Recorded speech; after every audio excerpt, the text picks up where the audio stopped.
तो आज हम सभी पढ़ने वाले हैं कक्षा 12 का फिजिक्स सेकंड का प्रकाश का ध्रुवण चैप्टर, है ना। इससे पहले बेटा हमने पढ़ा ब्रूस्टर का नियम। एक साइंटिस्ट थे, एक वैज्ञानिक थे जिनका नाम क्या था? ब्रूस्टर। उन्होंने 1811 ईस्वी में एक नियम दिया था। उनके नियम के अनुसार ये था कि किसी ध्रुवण कोण पर यदि कोई किरण पड़ती है ना, और वो किरण कैसी होगी? आध्रुवी। मैंने बताया ना, आध्रुवी प्रकाश क्या होता है और ध्रुवीय प्रकाश क्या होता है? आध्रुवी यानी कि आध्रुवित, ध्रुवीय यानी कि ध्रुवीय, है ना। आध्रुवीय प्रकाश वो प्रकाश होता है जिसका कोई ध्रुव नहीं होता, यानी कि ऐसा प्रकाश जो सभी दिशाओं में फैल सकता है, वो कौन सा प्रकाश कहलाता है? आध्रुवीय प्रकाश। जैसे कि सूर्य की किरणें वो हर तरफ फैलती है ना। और ध्रुवीय प्रकाश ऐसा प्रकाश होता है जिसका कोई ध्रुव होता है, यानी जो लंबवत चलती है सिर्फ होते, जैसे हमारे घर की टार्च, है ना।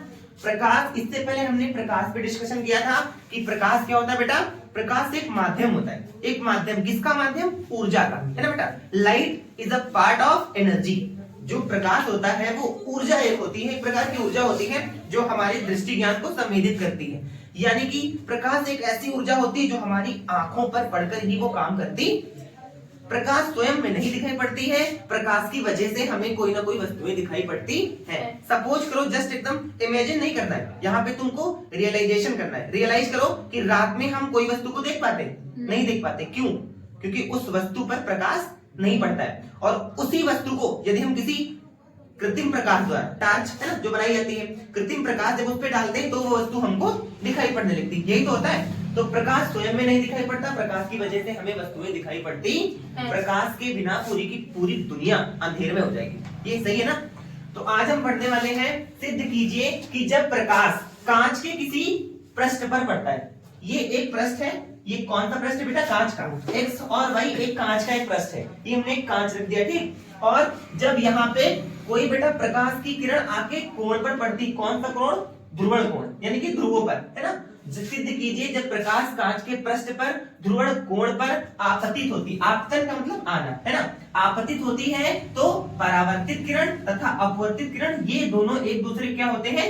लंबवत होते हैं। लंबवत का मतलब बेटा परपेंडिकुलर का मतलब 90 अंश, लंबवत मतलब क्या होता है?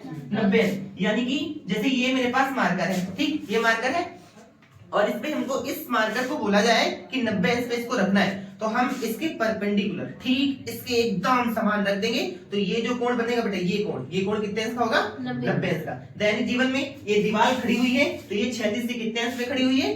90 अंश पे। खंभे में देखे बिजली के, वो गढ़ते हैं तो वो सीधे, कोई भी वस्तु जो सीधे लगेगी तो कितने अंश पे होगी? 90 अंश पे। समझ में आ गया ना। ये फोन है मेरा, अगर इस पे ये मार्कर हमने ऐसे रख दिया तो ये फोन और मार्कर के बीच में कोण कितने अंश का बनता है? 90 अंश, है ना। तो लंबवत। तो हमें यही चीज आज हमको प्रूव करना है कि जब प्रकाश की किरण की कांच के किसी ध्रुवण कोण पर आपतित होती है तो परावर्तित किरण तथा अपवर्तित किरण दोनों एक दूसरे के क्या होते हैं?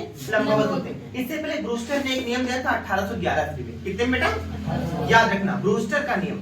ब्रूस्टर ने 1811 ईस्वी में एक नियम दिया था कि बेटा जो ध्रुवण कोण होता है और ध्रुवण कोण की जो स्पर्शज्या होती है वो पारदर्शी माध्यम के अपवर्तनांक के बराबर होती है। यानी कि tan का मतलब होता है स्पर्शज्या। ज्या को बेटा फिजिक्स में बोलते हैं साइन। ज्या क्या होती है? साइन। और अगर स्पर्शज्या आ जाएगी तो क्या हो जाएगा? tan। तो जो स्पर्शज्या होती है वो स्पर्शज्या और ध्रुवण कोण का गुणनफल पारदर्शी माध्यम के अपवर्तनांक के क्या होता है? बराबर। ये किसने नियम दिया था? ब्रूस्टर ने। किस सन में? 1811 में। ये बेटा समझना है, यहाँ पे लिखा हुआ है n बराबर tan into IP। ये इंटू लगा हुआ है ना दोनों में। इंटू का मतलब क्या होता है? गुणे। तो यहीं से इसकी डेफिनेशन बना लो। tan क्या है बेटा? स्पर्शज्या। और IP क्या है? ध्रुवण कोण। दोनों के बीच में कनेक्शन क्या, संबंध क्या है? गुणे का, गुणनफल ना। तो बेटा स्पर्शज्या तथा ध्रुवण कोण का गुणनफल पारदर्शी माध्यम के अपवर्तनांक के बराबर होता है। यही था किसका नियम? ब्रूस्टर का नियम। अब ये डायग्राम हम समझते हैं और इसी को क्या करते हैं? सिद्ध। ये बेटा एक किरण P और Q। PQ क्या है? एक किरण है जो कि बेटा किस पे आपतित हो रही है? कांच पर। और कांच का जो दोनों सिरे हैं, कांच के सिरे क्या है? X और Y।